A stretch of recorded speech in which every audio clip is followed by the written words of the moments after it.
Assalamualaikum warahmatullahi wabarakatuh. Pemirsa, selamat datang di Karomah Channel. Pada kesempatan ini kita akan membahas tentang Baiat Aqobah kedua atau Baiat Kubro.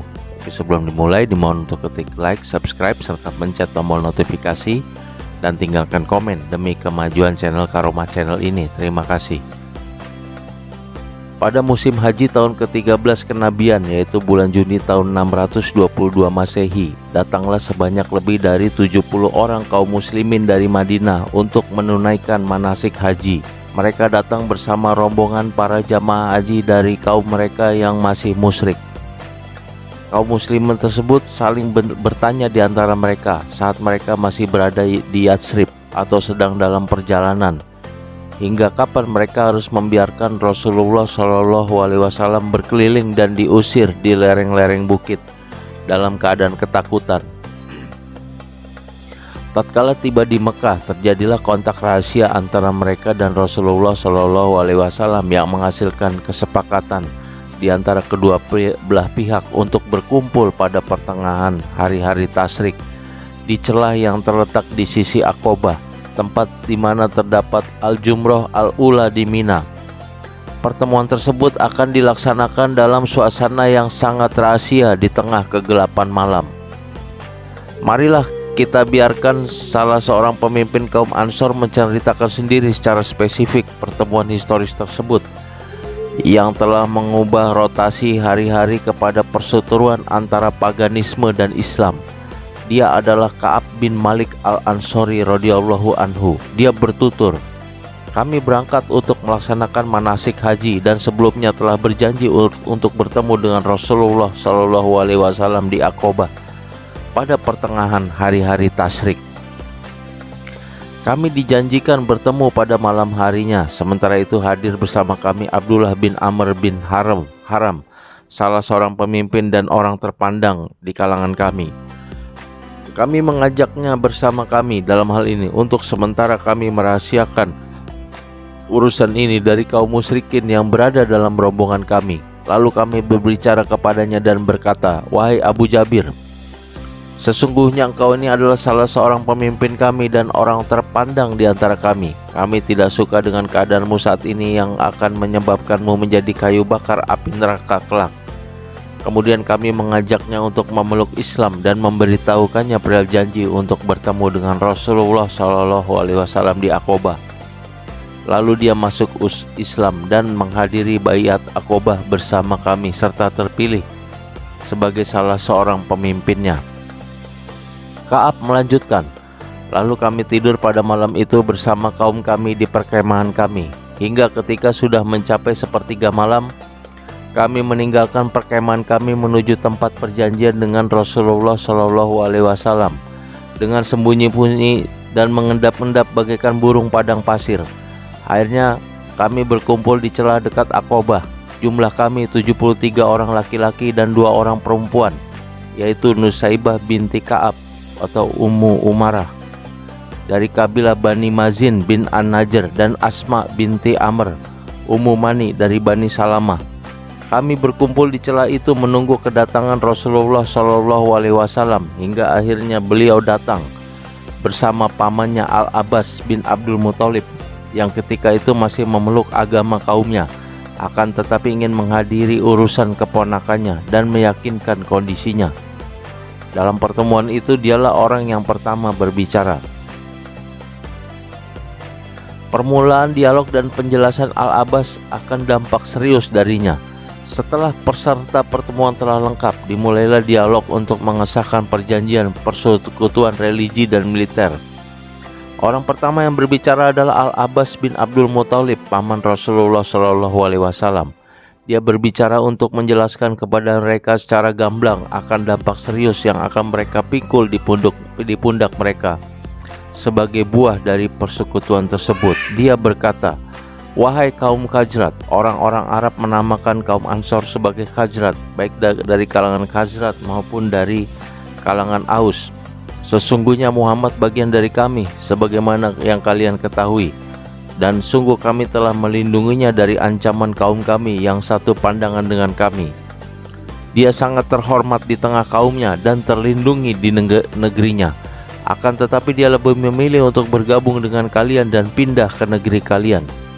Jika kalian yakin bahwa kalian dapat memenuhi apa yang kalian tawarkan kepadanya dan dapat melindunginya dari orang yang menentangnya, maka itu adalah hak kalian.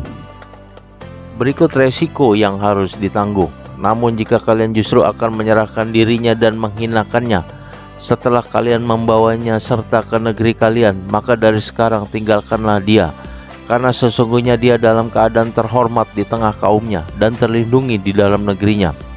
Ka'ab berkata, lalu kami berkata kepadanya, kami telah mendengar apa yang telah engkau utarakan, maka berbicaralah wahai Rasulullah, ambillah sumpah setia dari kami untuk dirimu dan Robmu sesukamu. Jawaban ini menunjukkan sikap tegas mereka kaum Ansor yang telah memiliki tekad bulat, keberanian, iman dan keikhlasan di dalam mengemban tanggung jawab yang besar ini, sekaligus dampak-dampaknya yang serius. Setelah itu Rasulullah Shallallahu Alaihi Wasallam memberikan penjelasan. Kemudian selesailah pembaiatan. Poin-poin baiat. Imam Ahmad telah meriwayatkan dari Jabir poin-poin baiat secara rinci. Jabir berkata, kami berkata kepada Rasulullah, wahai Rasulullah, untuk hal apa kami membaiatmu? Beliau bersabda, 1. Untuk mendengarkan dan taat atau loyal, baik di dalam kondisi semangat maupun malas. 2. Untuk berinfak di dalam masa sulit maupun mudah. 3. Untuk berbuat amar ma'ruf dan nahi mungkar. 4. Untuk senantiasa tegak di jalan Allah tanpa mempedulikan celaan orang selama dilakukan di jalan Allah. 5. Untuk membelaku manakala aku datang kepada kalian dan melindungiku sebagaimana kalian melindungi diri kalian sendiri, istri-istri dan anak-anak kalian. Jika hal ini kalian lakukan, maka surgalah sebagai imbalan bagi kalian. Di dalam riwayat Ka'ab yang diriwayatkan oleh Ibnu Ishaq, hanya poin terakhir di atas saja yang ada. Di sana disebutkan, Ka'ab berkata, lalu Rasulullah Shallallahu Alaihi Wasallam berbicara seraya membacakan ayat Al-Quran, berdoa kepada Allah dan mendorong mereka untuk masuk Islam. Kemudian bersabda, aku membaiat kalian untuk melindungiku sebagaimana kalian melindungi istri-istri dan anak-anak kalian. Lalu Al-Bara bin Ma'rur memegang tangan beliau seraya berkata, ya, demi zat yang telah mengutusmu dengan hak sebagai nabi, sungguh kami akan melindungimu sebagaimana kami melindungi jiwa dan istri-istri kami. Baiatlah kami, wahai Rasulullah, demi Allah, kami adalah ahli strategi perang dan ahli dalam membuat senjata. Kami warisi hal tersebut secara turun-temurun dari leluhur kami. Ka'ab berkata, pada saat Al-Bara berbicara kepada Rasulullah Shallallahu Alaihi Wasallam, tiba-tiba Abu Al-Haytham bin At-Tayyihan menyela, wahai Rasulullah, sesungguhnya terdapat tali persekutuan antara kami dan orang-orang Yahudi dan kami akan memutusnya. Apakah kiranya bila kami lakukan hal itu dan kelak Allah memberimu kemenangan, engkau akan kembali lagi ke haribaan kaummu dan meninggalkan kami? Ka'ab berkata, lantas Rasulullah Shallallahu Alaihi Wasallam pun tersenyum kemudian bersabda, bahkan darah kalian adalah darahku, kehancuran kalian adalah kehancuranku juga. Aku adalah bagian dari kalian dan kalian adalah bagian dariku. Aku akan memerangi orang yang kalian perangi dan mengadakan perdamaian dengan orang yang kalian adakan perdamaian dengannya. Penegasan kembali akan dampak serius dari baiat. Setelah pembahasan tentang syarat-syarat baiat rampung dan mereka bersepakat untuk segera melangsungkannya, berdirilah dua orang laki-laki dari angkatan pertama yang masuk Islam pada 2 musim lalu, yaitu tahun 11 dan 12 kenabian. Salah seorang dari keduanya berdiri, lalu disusul oleh yang seorang lagi untuk mempertegas kepada para hadirin akan dampak serius dari resiko yang harus dipikul, sehingga mereka tidak hanya sekedar membaiat kecuali setelah benar-benar mengetahui secara jelas hakikatnya. Demikian pula keduanya ingin mengetahui dan memastikan seberapa jauh kesiapan para hadirin untuk berkorban. Ibnu Ishaq berkata, tatkala mereka berkumpul untuk berbaiat, berkatalah Al-Abbas bin Ubadah bin Nadlah, apakah kalian mengetahui untuk apa kalian berbaiat terhadap orang ini, yaitu Nabi Muhammad SAW? Mereka menjawab, ya. Dia berkata lagi, sesungguhnya kalian akan membaiatnya untuk memerangi orang-orang berkulit merah dan hitam. Jika kalian nantinya melihat bahwa setelah harta kalian musnah karena tertimpa musibah dan para pemuka kalian dibunuh, apakah kalian akan menyerahkannya? Maka dari sekarang urungkan niat kalian. Bila kalian melakukannya, maka hal itu akan menjadi kehinaan bagi kalian di dunia dan di akhirat. Dan jika kalian nantinya melihat akan mampu menepati janji dari apa yang kalian tawarkan kepadanya, sekalipun harta-harta musnah dan para pemuka kalian terbunuh, maka ambillah dia. Sebab demi Allah, hal itu adalah baik buat kalian di dunia dan akhirat.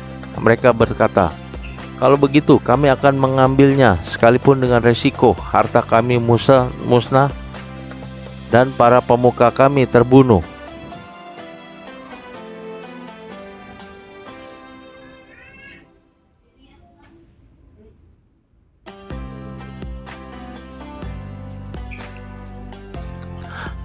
Maka ambillah dia, sebab demi Allah hal itu adalah baik buat kalian di dunia dan di akhirat. Mereka berkata, kalau begitu kami akan mengambilnya sekalipun dengan resiko harta kami musnah dan para pemuka kami terbunuh. Karenanya, wahai Rasulullah, apa imbalan bagi kami dalam hal ini bila kami dapat menepati janjinya? Beliau menjawab, surga. Lalu mereka berkata, bentangkan telapak tanganmu. Kemudian beliau membentangkan telapak tangannya, dan mereka pun membaiatnya.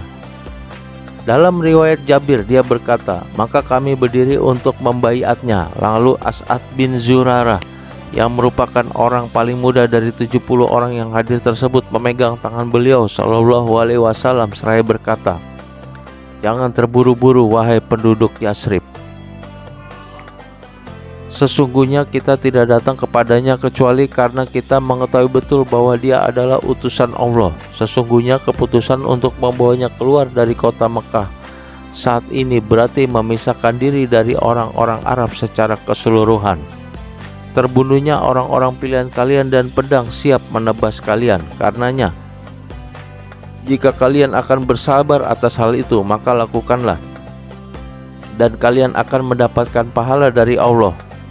Namun jika kalian mengkhawatirkan keselamatan diri kalian, maka biarkan saja dia, dan hal itu adalah alasan paling logis di sisi Allah.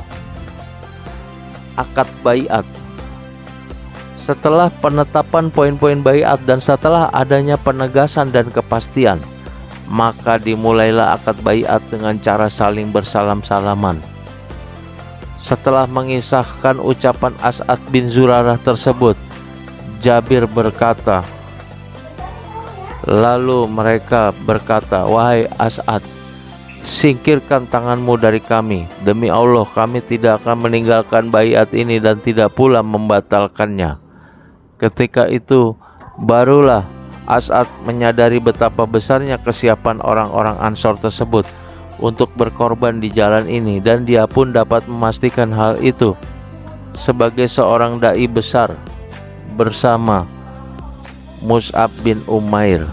Dia merupakan orang-orang yang lebih dahulu mengukuhkan baiat itu. Ibnu Ishaq berkata, Bani An-Najjar mengklaim bahwa Abu Umamah As'ad bin Zurarah adalah orang pertama yang menjabat tangan Nabi SAW. Setelah itu dimulailah baiat secara umum. Dalani Jabir berkata, ya.